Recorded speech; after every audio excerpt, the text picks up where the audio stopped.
Rain slammed against the tall glass windows of the Hale mansion as a crash echoed down the hallway. A porcelain vase shattered into white dust. Ethan Hale's voice boomed, sharp and controlled, but trembling beneath the surface. "Noah," he called, stepping into the boy's room. "What did you do?" The 5-year-old sat motionless on the floor, wide eyes fixed on the broken shards. He didn't respond. Not a blink, not a word. Just silence. Ethan clenched his jaw, his frustration mixing with heartbreak.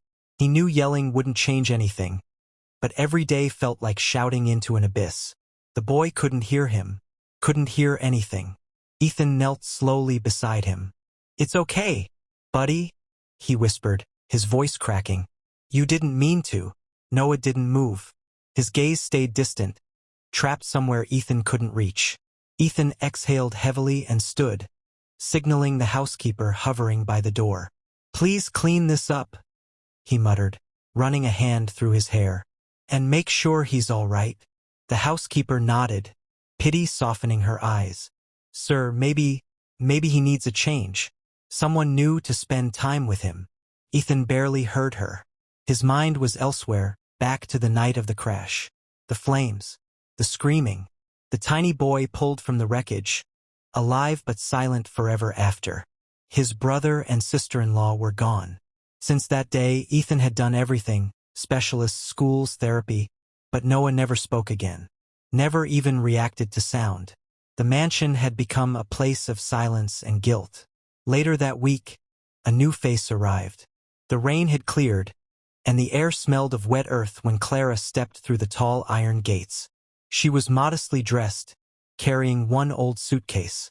Her eyes scanned the sprawling property with quiet nerves, yet there was something gentle in her face, like she carried light where none existed. Ethan barely looked up when she was introduced. "You've worked with children before?" he asked curtly. "Yes, sir," Clara said softly. "At a home for special kids. I'm very patient." "Good," Ethan replied, flipping through documents. "That's more than most of us have left." Her gaze flicked toward the grand staircase where Noah sat halfway up, hugging a stuffed toy. He stared at her with curiosity, eyes wide but cautious. Their eyes met, and for a moment, something flickered. Familiarity? It disappeared as quickly as it came. The next morning, Clara found Noah sitting alone by the window, sketching with colored pencils. She approached quietly and tapped the table gently to get his attention. He glanced up. She smiled, then mimed writing. "Can I?" she gestured. He hesitated, then nodded. She drew a tiny house, a tree beside it, then a sun with a crooked smile. Noah's expression didn't change, but his pencil began to move again. He drew a second sun, brighter, overlapping hers. From the doorway, Ethan watched, arms folded. The boy never allowed anyone near him before, not even the therapists. But this woman? She hadn't even been in the house for a complete 24 hours. That night, Ethan found himself replaying the image. His nephew sitting beside the maid, 2 suns shining on the same page. The days that followed brought small miracles. Clara hummed softly when she cleaned, simple tunes from nowhere. Noah, though deaf, always turned when she entered the room. Sometimes his eyes would dart toward her hands when she folded laundry, as if searching for something. She began learning his world, one gesture at a time. When he wanted water, she'd sign a simple cup shape. When he wanted to draw, she'd make a scribble motion, and slowly he responded. Ethan started noticing laughter again. Not sound, but movement. The boy's shoulders shaking with silent joy. The way he ran to the door when Clara arrived. One afternoon, as the sun painted gold across the walls, Clara climbed to the attic to find cleaning supplies. Dust clouded the air. She pushed aside boxes labeled with the Hale family name, old clothes, toys, and photographs. Then she froze. A faded frame leaned against the wall. Inside it, a smiling woman held a baby in her arms. A man stood beside her. Clara's heart lurched. Her eyes burned. Lena, her twin sister, The same face she'd lost years ago in a fire that destroyed their orphanage. Everyone said no one survived. Clara never stopped searching, but she never found proof until now. Her hands shook as she touched the glass. The baby in the picture was Noah. She sank to her knees, trembling. Lena, you had a family. Tears blurred her vision. And this boy, he's my nephew. Downstairs, Ethan's voice echoed faintly. Clara? Everything okay? She quickly wiped her tears, clutching the photo. Yes, sir. Just dust. That night, she couldn't sleep. She kept replaying the picture in her head. The uncanny resemblance between Lena's smile and her own. It was destiny, cruel and kind, bringing her here. The next morning, Noah didn't eat. He wouldn't get out of bed. The doctor came and was left, puzzled. He's healthy, the doctor said. It's psychological. Maybe something triggered a memory. Ethan sighed, rubbing his temples. He barely reacts to sound or touch. What kind of memory could? A crash upstairs interrupted him. Clara ran. Noah was on the floor, pale, eyes glazed with fever. Hey, sweetheart, she whispered, lifting him carefully. You're okay. Ethan rushed in. What's happening? He won't move, Clara said, voice trembling. He's burning up. Ethan's panic broke through his composure. Call the doctor again. But Clara's instincts told her this wasn't just illness. It was sorrow. She sat beside the boy and reached into her bag, desperate for comfort. Her fingers brushed something wooden. She pulled it out. A tiny music box, scratched but intact. A handmade box she and her sister had carved as children. She hadn't opened it in years. She turned the key gently. The melody began to play. A fragile tune of childhood, sweet and haunting. Noah's eyes fluttered. His hand twitched. Clara froze. Noah! He turned toward the sound. Ethan's breath caught. He reacted? The boy's lips trembled. And then, for the first time in 5 years, a voice broke the silence. Mama! The music box slipped from Clara's hands. Ethan's eyes widened. Did he just? Tears blurred Clara's vision. Yes, she whispered. He spoke. Noah reached out weakly, pointing at the box. Mama, he repeated, clearer this time, tears streaming down his cheeks. Ethan crouched beside them, trembling. Noah, you can hear me? The boy turned his head toward his uncle's voice. The impossible had happened. Ethan's knees hit the floor as the boy's trembling voice echoed again. Fragile but alive. Noah, he whispered. His throat tightened. You can hear me? Noah blinked, confused, as if the sound itself frightened him. He covered his ears, then slowly dropped his hands. The tune from the music box still played, soft, twinkling, almost magical. Mama, he said again, eyes locked on Clara. Then he pointed. Mama's song. Ethan turned sharply toward her. What did he say? Clara, what did you do? I didn't do anything, she stammered, tears spilling. He reacted to this. She lifted the little wooden box, trembling. That thing. Ethan's voice cracked between disbelief and hope. That box made him. He heard it, she whispered. I swear, he heard it.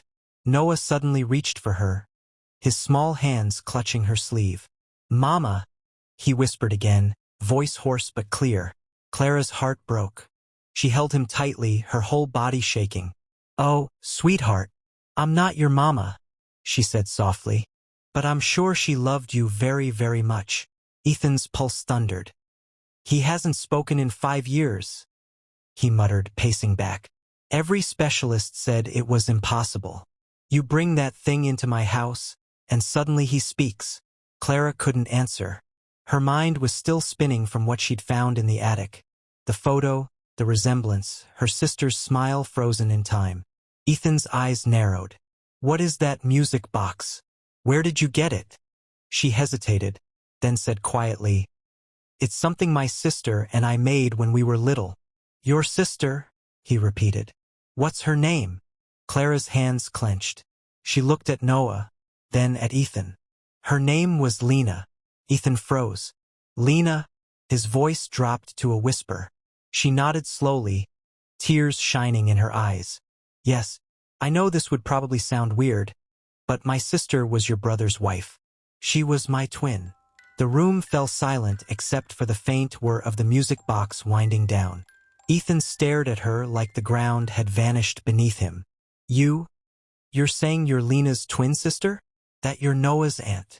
Clara nodded again, barely able to speak. I didn't know she survived. I didn't even know she had a family until I saw the picture upstairs. Ethan's face hardened. You expect me to believe that? That out of all the people in this city you just happened to show up here? As a maid? I didn't know, she cried. I was hired through the agency, I swear. I didn't come here for anything else. Noah tugged her hand, his small voice breaking the tension. Mama's song, he whispered. Play again. The music box had stopped. Clara wound it once more, and the melody drifted out again. This time Noah didn't flinch, he smiled. It was faint, almost ghost-like, but it was there. Ethan's chest heaved as he watched. He had never seen Noah smile so much before. Not once. Later that night, the mansion buzzed with quiet chaos. The doctor returned, examining Noah, testing him with whispers and taps. Every time the boy turned his head, he could hear. Somehow, impossibly, he could hear. It's medically impossible, the doctor murmured. But the child clearly responds. His hearing appears fully restored. Ethan stood in stunned silence as the doctor left. He turned toward Clara, who sat by Noah's bedside, humming that same tune softly while the boy drifted to sleep. He finally spoke, voice low but trembling. Who are you really? Clara looked up, eyes red. I told you the truth. Ethan stepped closer. No. I mean, who are you to walk into my house and do what no one else could do in 5 years? I'm just someone who lost her sister, she said, and somehow found her again through her son. He looked at her for a long moment. Something in her eyes, honest, hurting, disarmed him. He sighed and rubbed his forehead. I don't know what's happening here, Clara, but whatever it is, it's miraculous. The next morning, news spread through the mansion like wildfire. The boy could hear again. The staff whispered, crossing themselves when Clara passed. Some said she was blessed. Others whispered that she brought back the dead. For Noah, everything was new. Every sound startled him. The ticking clock, the rain tapping on windows, the distant barking of dogs. He laughed and cried at once, overwhelmed. Clara stayed by his side, helping him identify each sound. That's the rain, she'd say, smiling. And that's the wind. Hear it? Noah would nod, wide-eyed, repeating softly, wind.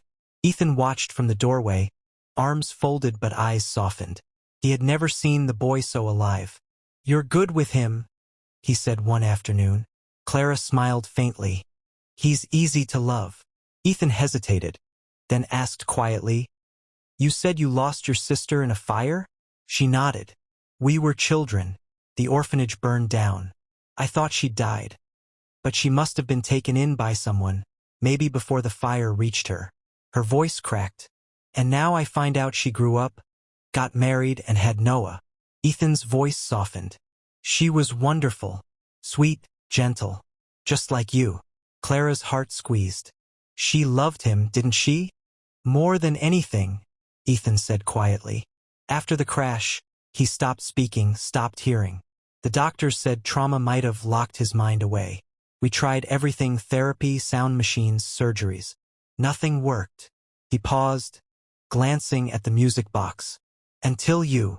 She followed his gaze. It's not me, Mr. Hale. It's her. That melody was our song. We used to hum it to each other every night before we slept. Ethan blinked, realization dawning. Then, he must have remembered. Somewhere deep inside, he recognized it. Maybe, she whispered, smiling sadly. Love remembers what the mind forgets. Noah's laughter echoed suddenly. A real sound. He was on the floor, clapping at the sound of the vacuum cleaner roaring nearby. Both adults turned to stare. Clara covered her mouth, laughing through tears. Ethan's lips parted in stunned amazement. "Just look at him laughing, heartily," he whispered. "He's clearly enjoying whatever that is." As evening fell, Ethan joined them at dinner, with joy in his heart for the first time in years. Noah ate quietly, listening to every small sound. The clinking forks, Clara's soft giggle, and Ethan's deep voice. When dinner ended, Ethan looked across the table. "Clara," he said softly, "thank you. I don't even know what words to use." "You don't have to thank me, sir," she replied, her eyes warm. "I'm just glad that I was able to help." Ethan nodded slowly, his gaze lingering on her longer than he meant to. There was something about her presence, gentle but strong, that had begun to melt the ice around his heart. Later that night, Ethan stood at his brother's portrait, staring into the painted eyes. "You'd want him to be happy, wouldn't you?" he whispered.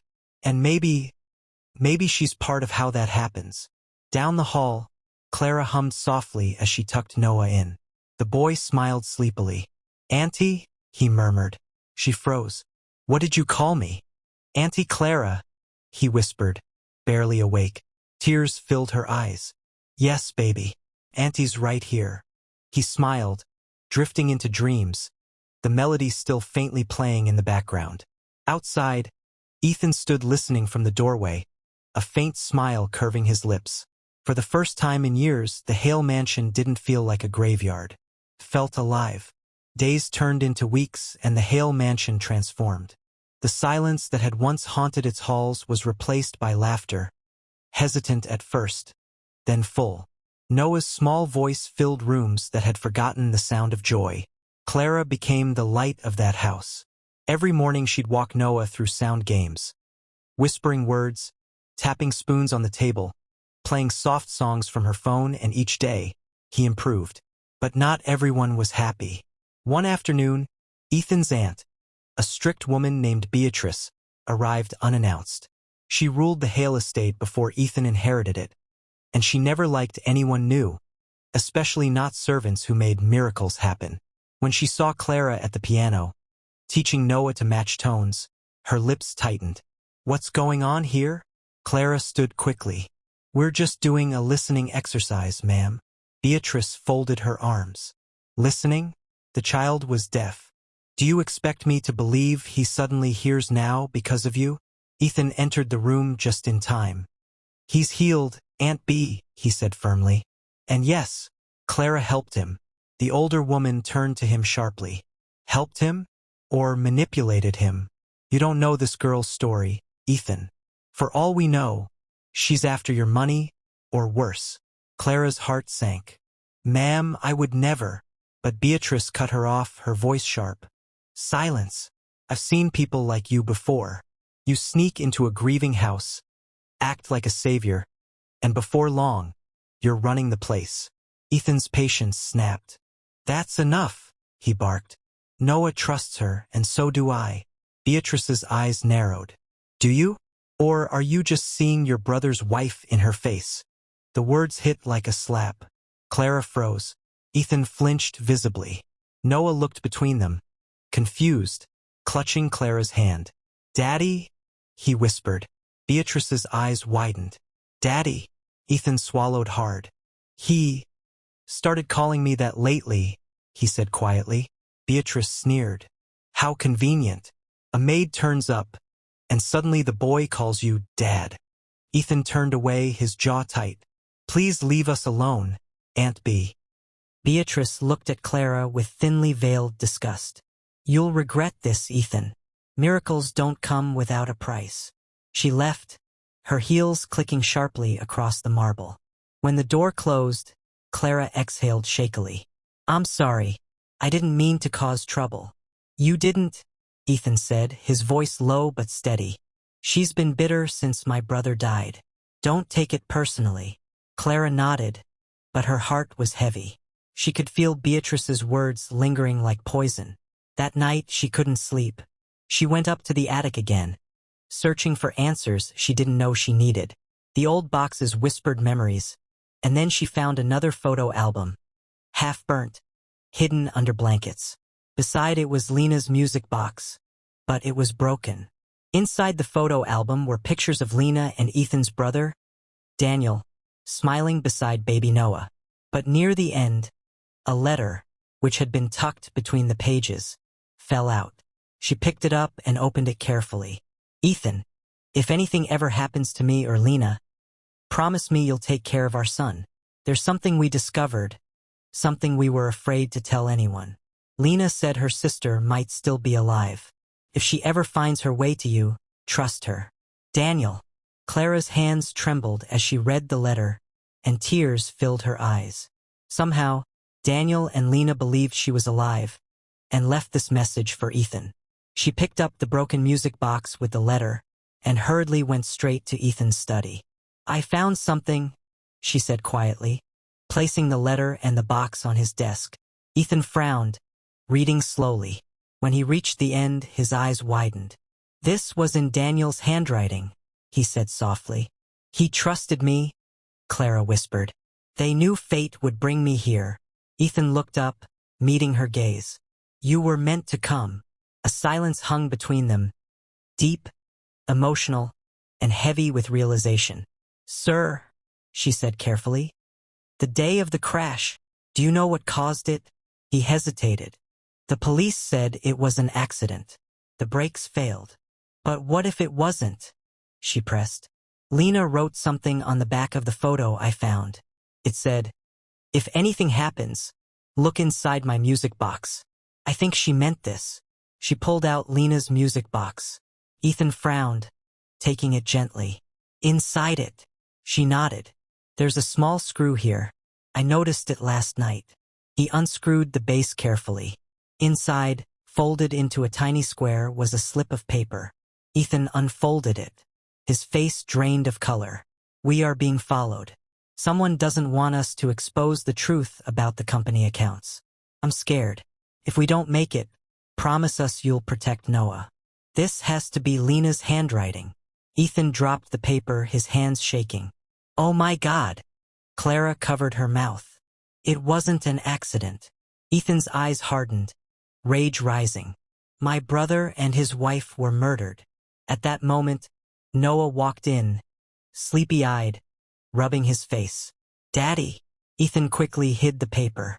Hey, buddy, go back to bed. Okay? But Noah pointed at Lena's music box on Ethan's table. Mama's song. Bad men took her. Both adults froze. What did you say, sweetheart? Clara asked gently. Noah frowned, trying to find words. Mama was scared. She told me hide. Ethan and Clara exchanged horrified looks. The boy somehow remembered. Ethan knelt beside him, voice trembling. Noah, do you remember who hurt Mama and Daddy? Noah shook his head. Big car. Loud. Mama gave me this. He reached for the music box again, hugging it tightly. Tears welled in Ethan's eyes. He turned away, fists clenched. Lena knew something, and someone silenced her. Clara swallowed hard. We have to find out who. Ethan nodded slowly. And we will. But as they spoke, they didn't notice Beatrice standing outside the study door, her face pale. She'd heard everything. The night that followed, Clara woke suddenly to the sound of glass breaking. She rushed into the hall, but Noah's room door was open. Ethan was already there, gun drawn from the safe. Noah! He shouted, but the boy was gone. A shadow darted down the hall. Clara screamed, Ethan! Someone's here. He bolted forward. Call security. Alarms blared through the mansion as lights flickered.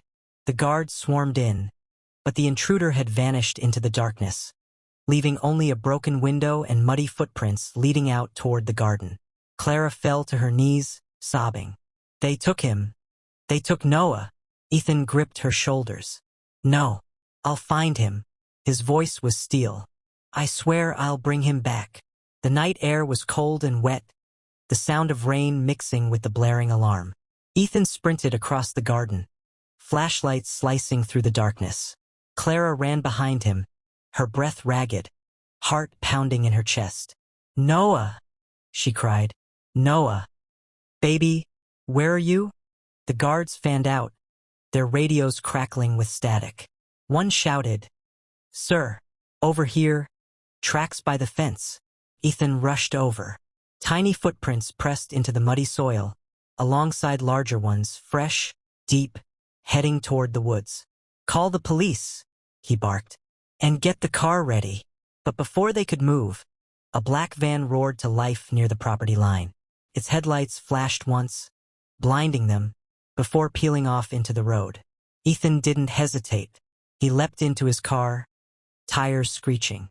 "Clara, get in." They chased the van through winding roads, the wipers thrashing against the rain. Clara's hands trembled as she clutched the dashboard. What if they hurt him? "They dare not," he said, voice dark with fury. "Not again."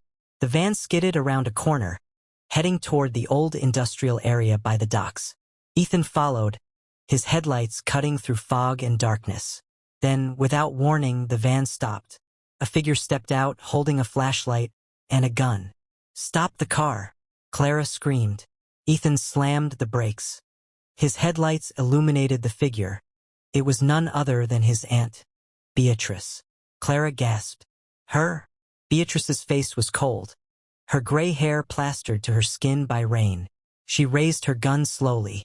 "You should have stayed out of this, Ethan." Ethan's jaw tightened. "You're behind this?" Beatrice's lips twisted into a bitter smile. "Daniel and Lena were naive. They found out about the money I was moving from the company. They were going to expose me, so I took care of it." "You murdered them," he said shockingly. "I saved this family's legacy," she snapped. "Everything your father built would have been destroyed if those files went public. I couldn't let that happen." Clara's voice shook. "There's a child involved. How could you?" "Quiet," Beatrice barked, the gun shaking slightly. "You were never supposed to come here, but fate has a cruel sense of humor, doesn't it? The lost twin returns to ruin everything." Ethan's eyes flicked toward the van. "Where's Noah?" Beatrice hesitated, then smirked. "Safe. For now." That was enough. Ethan lunged forward, knocking her hand aside as the gun fired. The shot echoed through the night. Clara screamed. The bullet grazed Ethan's arm, but he didn't stop. He wrestled the weapon from her and threw it aside. Guards arrived seconds later, tackling Beatrice to the ground. She struggled, cursing, but the fight was over. "Check the van," Ethan shouted, clutching his bleeding arm. Clara ran to the back, yanking the doors open, and there he was. Noah, curled up in a blanket, frightened but unharmed. She scooped him into her arms, sobbing. "Oh, my baby, you're safe now. You're safe." Noah clung to her neck, trembling. "Auntie, I'm scared," he whispered. Clara's tears spilled freely. "I know, sweetheart, but no one can hurt you or anyone anymore." Ethan limped toward them, relief and rage mixing in his expression. "She'll pay for everything," he said, his voice low, dangerous. "Every single thing." Police lights flashed through the rain as Beatrice was dragged away, shouting curses at them both. The sound faded, replaced by the soft hum of Noah's sobs. Clara stared at Ethan's arm. "You're hurt." "It's nothing," he said, brushing it off. His gaze softened as he looked at the boy in her arms. "I thought I'd lost him." Clara smiled faintly, tears mixing with rain. "You'll never lose him again." Ethan's voice cracked. "You saved him, Clara. You saved both of us." She shook her head. "No, Lena did. She led me here." He looked at her then, really looked, and discovered she actually had almost the same face as his brother's wife, but a different soul behind it. "Maybe she did. Maybe she sent you to finish what she couldn't." The rain slowed, turning to a gentle drizzle. In the distance, dawn began to break. A new day after years of darkness. Weeks passed. The police uncovered everything. Beatrice's embezzlement, her part in sabotaging Daniel's car, the cover-up that followed. She was sentenced quickly. Justice, long delayed, finally arrived. Noah, meanwhile, was thriving. His hearing fully returned, his speech improving each day.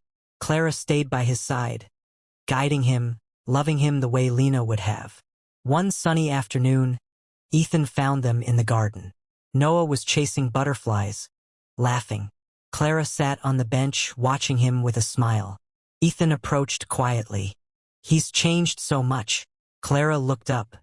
"He's happy." He nodded, eyes soft. "Because of you." She smiled gently. "Because he finally has love again." He hesitated, then sat beside her. "Clara, when I lost Daniel and Lena, I swore I'd never feel anything again. I just existed. But when you came into this house, you brought life back with you." Her eyes glistened. "Ethan," he shook his head, "you don't have to say anything. Just know whatever brought you here wasn't just chance. You belong with us." A small voice interrupted them. "Auntie." They turned. Noah stood holding a small bouquet of wildflowers. "For you." Clara's heart melted. "Thank you, sweetheart." He grinned. "Daddy helped me pick them." Ethan blinked. "Daddy?" Noah nodded proudly. "You're my dad now, right?" Silence fell for a beat. Ethan looked at Clara, his eyes filling. She smiled through tears.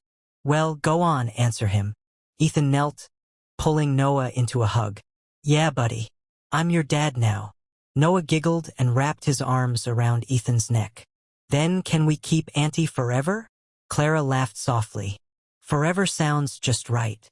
The three of them sat together under the soft afternoon sun. Clara's music box's melody faintly playing from inside the house, its tune no longer one of sadness, but of healing and of beginnings. Later that evening, as the sky turned gold, Ethan and Noah walked Clara to the porch. "Will you be my mum and stay with us forever?" Noah suddenly blurted out, to Clara's shock. She turned to Ethan, who just shrugged. "You heard him, you should stay," he said quietly. "Not as staff, but as our family." Clara hesitated, smiling through her tears. "Are you sure?" Ethan reached for her hand. "I've never been more sure of anything." She looked back toward the house. "Then I'd love that." Ethan smiled, slowly pulling her close into his embrace. And for the first time, he felt peace. Sometimes, miracles don't come from science. They come from love, memory, and the echoes of a song that refuses to die. If you felt this story in your heart, make sure to subscribe, like, and share this video. You never know whose heart it might heal next.